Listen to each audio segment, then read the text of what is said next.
Microsoft এক্সেলের basic to advance কোর্সে আপনাকে স্বাগতম। আজকে আমি আলোচনা করব মাইক্রোসফট এক্সেলের নাম্বার রিবন এর অন্তর্গত অপশনগুলির খুঁটিনাটি বিষয় নিয়ে। এর পাশাপাশি আমি আলোচনা করব সেলের নাম্বারের যখন পরিবর্তন হবে তখন সেলগুলির কালার কিভাবে পরিবর্তন হয় এটি সম্বন্ধে।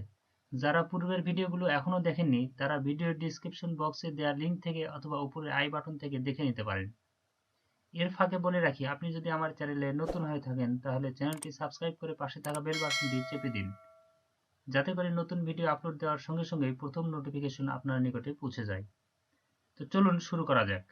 মাইক্রোসফট এক্সেলের যত সেল রয়েছে প্রত্যেক সেল একটি নির্দিষ্ট ফরম্যাটের হয়ে থাকে। আমরা এখানে একটি মাইক্রোসফট এক্সেল শীট ওপেন করেছি। এই এক্সেল শীটের প্রত্যেক সেল একটি নির্দিষ্ট ফরম্যাটে রয়েছে। আপনি দেখতে পাচ্ছেন আমি একটি সেল সিলেক্ট করেছি। এই সেলটি জেনারেল ফরম্যাটে আপনি দেখতে পাচ্ছেন। এই সেলে যখন আমি কোনো তথ্য ইনক্লুড করব বা নাম্বার ইনক্লুড করব, সেই তথ্যটি সাধারণত জেনারেল ফরম্যাটে হয়ে থাকে। তো এই ফরম্যাটটি আমি এই অ্যারো বাটন থেকে চেঞ্জ করতে পারি।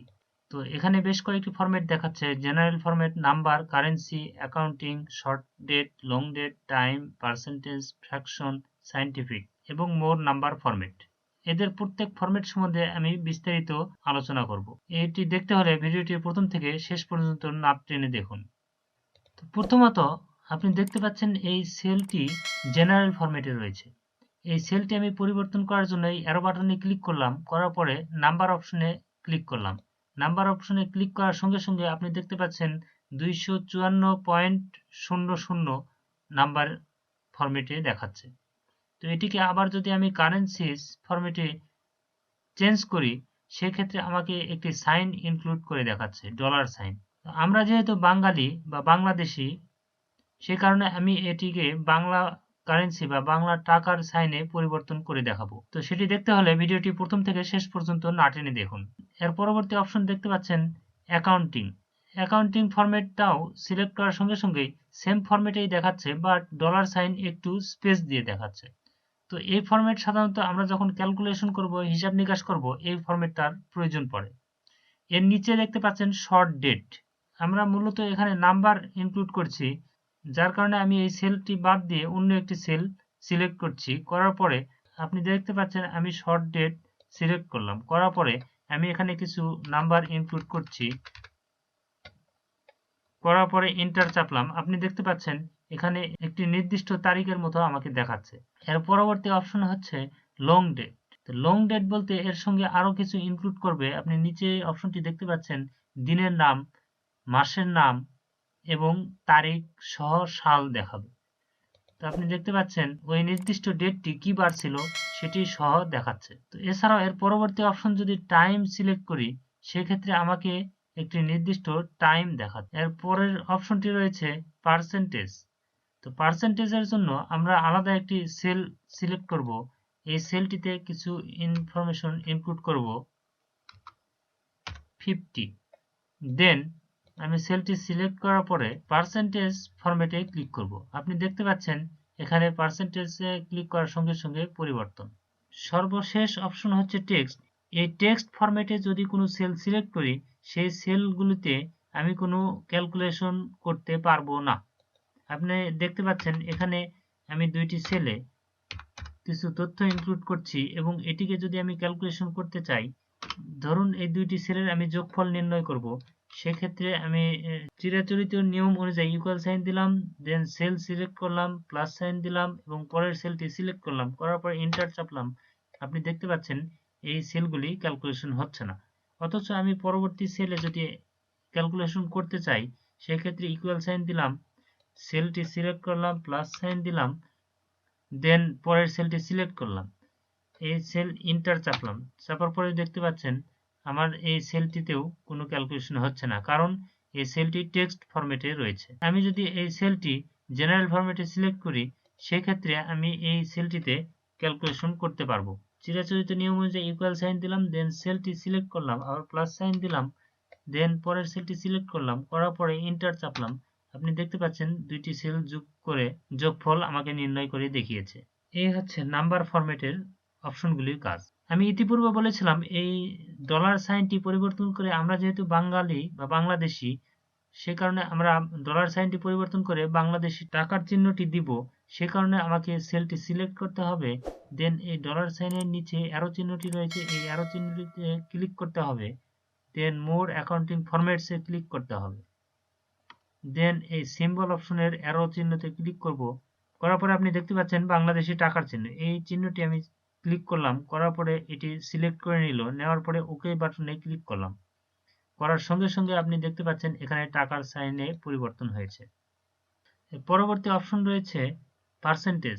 254 নাম্বারের যদি পার্সেন্টেজ করতে চাই সেক্ষেত্রে আমরা এই পার্সেন্টেজে ক্লিক করব। করার পরে আপনি দেখতে পাচ্ছেন এটির পার্সেন্টেজ দেখাচ্ছে। তো এর পরের অপশনটি হচ্ছে কমা। যখন সংখ্যার একাধিক্য হবে আমাদের গণনার ক্ষেত্রে অনেক সময় সমস্যার সম্মুখীন হতে হয়, সেই কারণে আমরা এই কমার ব্যবহার করে থাকি। তো এখন আপনি দেখতে পাচ্ছেন এখানে বেশ কয়েকটি সংখ্যা, সে কারণে আমি কমাতে ক্লিক করব। করার পরে আপনি দেখতে পাচ্ছেন এখানে পরিবর্তন। এখন দেখাবো ডেসিমেল। আমরা আলাদা একটি সেলে কিছু তথ্য ইনক্লুড করলাম। করার পরে এই ডেসিমেল অপশনে ক্লিক করব। ইনক্রিজ ডেসিমেল এবং ডিক্রিজ ডেসিমেল। ইনক্রিজ ডেসিমেলে যখন আমরা ক্লিক করছি তখন শূন্যর বৃদ্ধি হচ্ছে। এই শূন্যর বৃদ্ধির কারণটি হচ্ছে আমরা যখন পয়সার হিসাব করব সেক্ষেত্রে আমাদের এই শূন্যর ব্যবহার হয়ে থাকে।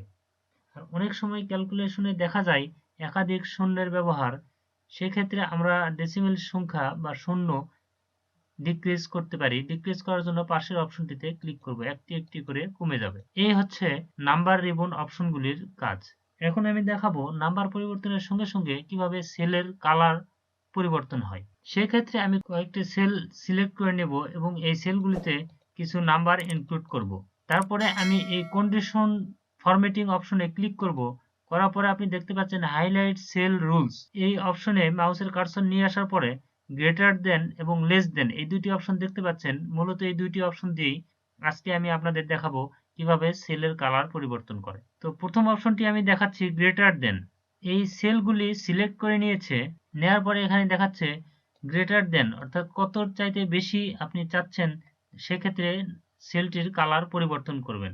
আমি মূলত এখানে সর্বনিম্ন সংখ্যা 6 লিখেছি এবং সর্বোচ্চ সংখ্যা 35 লিখেছি। এর মাঝামাঝি একটি সংখ্যা নিব 12, এখানে আমি ইনক্লুড করব। দেন পাশের অপশনটি থেকে লাইট রেড ফিল অপশনে ক্লিক করব। করার পরে ওকে বাটনে ক্লিক করব। আপনি দেখতে পাচ্ছেন এখানে যে সেলগুলিতে 12-র উপরের সংখ্যা রয়েছে সেই সেলগুলিকে হাইলাইট করে দিয়েছে। এখন যদি আমি এই 9 লেখা সেলটিতে 12-র উপরে বা 13 লিখি সেক্ষেত্রে আমাকে এই সেলটি হাইলাইট করে দেখাচ্ছে।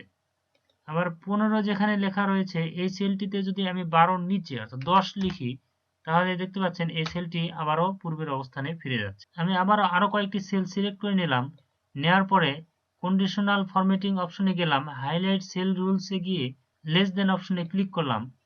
করার পরে এখানে ইনক্লুড করলাম 10। দেন পাশের অপশন থেকে রেড বর্ডার অপশনে ক্লিক করলাম। করার পরে ওকে বাটনে ক্লিক করলাম। এখন আপনি দেখতে পাচ্ছেন এই সেলগুলি যেহেতু 10-এর নিচের সংখ্যা অর্থাৎ 0 বা কোনো সংখ্যাই নেই, সে কারণে এই সেলগুলি অটো কালারাইজড হয়ে রয়েছে। এখন যদি আমি 10-এর উপরে কোনো সংখ্যা এখানে ইনক্লুড করি তাহলে এই সেলটির কালার পরিবর্তন হয়ে জেনারেল কালারে পরিবর্তন হচ্ছে। আপনি দেখতে পাচ্ছেন 12, পরের অপশনে আপনি দেখতে পাচ্ছেন 80। আমি যদি 10-এর নিচের কোনো সংখ্যা ইনক্লুড করি সেক্ষেত্রে আপনি দেখতে পাচ্ছেন এটির কোনো পরিবর্তন দেখাচ্ছে না। আমি যদি 10 লিখি তাহলে দেখতে পাচ্ছেন এই সেলটির কালার পরিবর্তন হয়ে পূর্বের অবস্থানে ফিরে আসছে। তো বন্ধুরা, এই ছিল আজকের ভিডিও। পরবর্তী ভিডিও দেখার আমন্ত্রণ জানিয়ে এখানেই বিদায় নিচ্ছি। সেই পর্যন্ত সুস্থ থাকবেন, সুন্দর থাকবেন এবং আমার চ্যানেলটি সাবস্ক্রাইব করে পাশে থাকা বেল বাটনটি চেপে দিন। নতুন ভিডিও আপলোড দেওয়ার সঙ্গে সঙ্গেই প্রথম নোটিফিকেশন আপনার নিকটে পৌঁছে যায়। ধন্যবাদ আপনাকে।